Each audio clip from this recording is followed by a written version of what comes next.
Sorry guys for red eyes. I just rubbed my eyes. Anyway, the topic I want to talk about today is about the current prophecy, most possibly current, or at least the latest prophecy.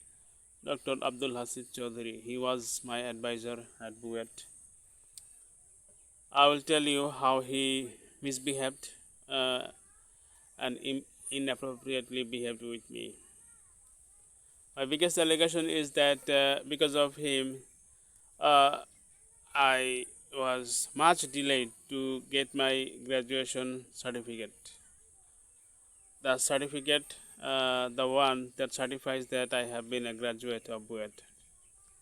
It is just that in our days, back in 2001, we had the mechanical course, engineering course at level 2 term 1, and this is the very first course I failed because at that time I was busy transferring from Nazrul Islam Hall to Sorawardi Hall, and also I had a bit of illness for a few days, a blister on my back on a particular, and also like I told you earlier, when I got the seat in dormitory, I moved to dormitory from home, my family.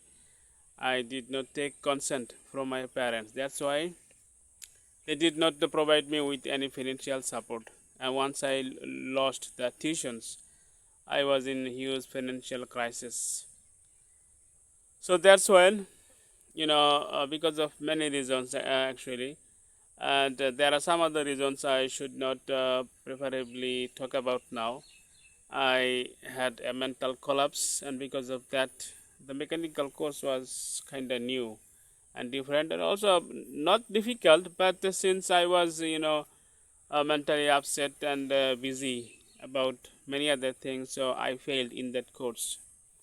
Now, this mechanical course was for credit, and when I took it multiple times, but most of the times I just did not participate in the classes. That's why they failed me once again. Not only participated in the classes, but also did not study the course materials. So that's it. It's not like that. I'm not Adubai in the sense that I tried my best, but yet I failed. It's not like that. Just I did not participate in the classes. I did not prepare the. I did not read the course material, so I failed. And in most cases, I didn't even attend the exam. Okay, so that's why instead of the mid 2005, I graduated at the beginning of 2011. Now, when I finally passed this particular mechanical course, it was simply 3 credits, and so after completing all the courses, the total number of credits that I gathered was 159.5. But in our department, Tripoli, there was a requirement that to declare a person a student graduate, he must have completed at least 160 credits. Okay, so I was just zero point 0.5 credits away from that milestone, or whatever you like to call it. So my advisor Abdul Hasib Chaudhary, whenever I went to him, he would be saying only one thing, that there has to be an academic council meeting on your particular issue, whether or not you are to be declared a graduate. And when I went to him again, he said the same thing. The meeting has not taken place yet. You will have to wait a few more days. And when I passed from BUET, actually, he wasted like this 2 to 3 months at least.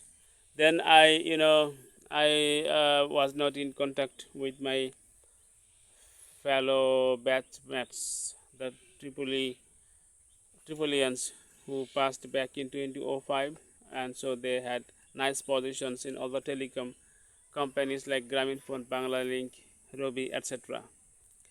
Although it was of no use, because later I got in contact with them, but they simply said one thing, bro, whatever industry you are in, just continue that job, because nowadays it's a very poor condition for the BSc triple engineers. The telecom companies are basically hiring the diploma engineers, because it's all about the technical setup and very minor trivial tasks that can be simply accomplished by the diploma counterparts. They are not interested in BSc. So that's why you stay in whatever industry you are in, and that industry was publications like guidebook publications industry.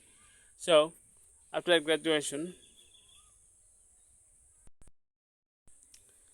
I waited a couple of months for the certificate, but Dr. Abdul Hasif Choudhury, as my advisor, he kept saying the same thing.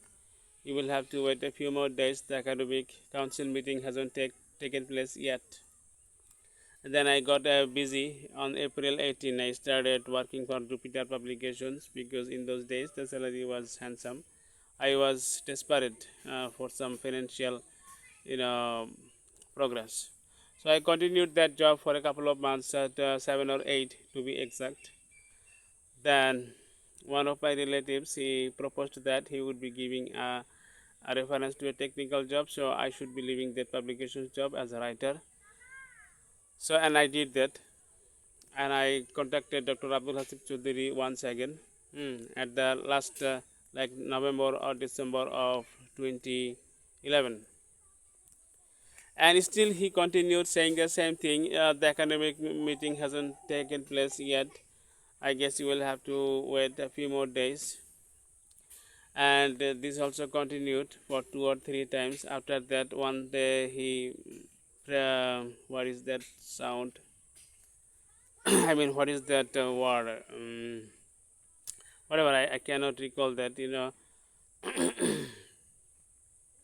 frantically or something like that. He frantically called me and said, Zakir, actually, thing is that the academic meeting took place, has already taken place, and it took place long ago.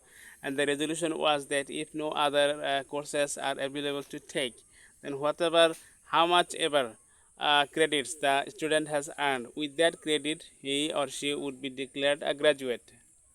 Oh gosh. You are an advisor, you are a teacher, you don't know what academic council meeting has taken when and what are the resolutions. Why would you waste my time like that? It was your responsibility to know about this. Why didn't you at least consult one of your colleagues who held you back? So this was my advisor, and he did not behave like an advisor at all, because he never asked me about my study progress or whatever happened. Like when I failed in mechanical course in the 2-1, he never asked me what happened, why I had to fail. And also, since he was not friendly, in Bangla there's a thing said,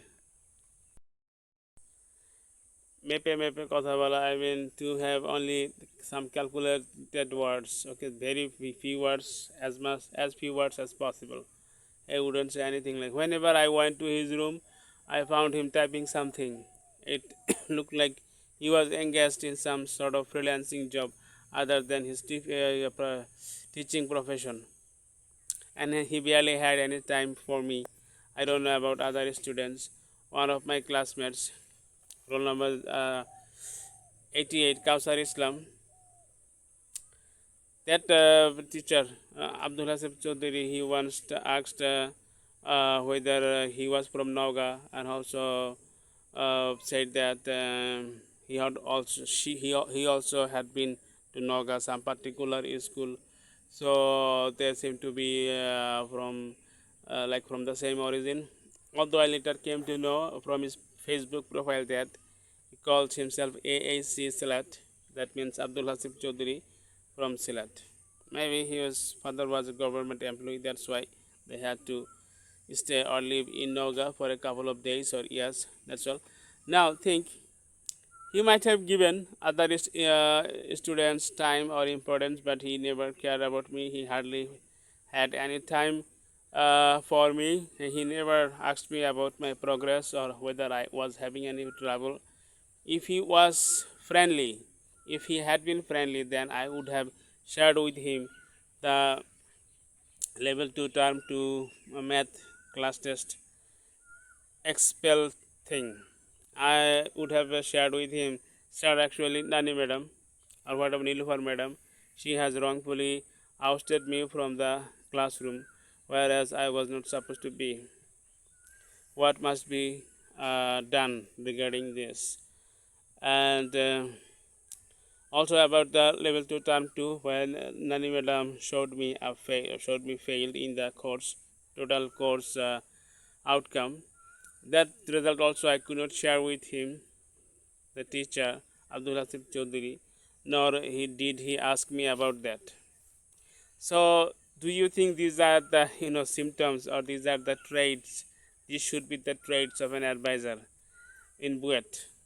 I guess not. Okay, so that's it, guys. Thank you for your time. Have a great day.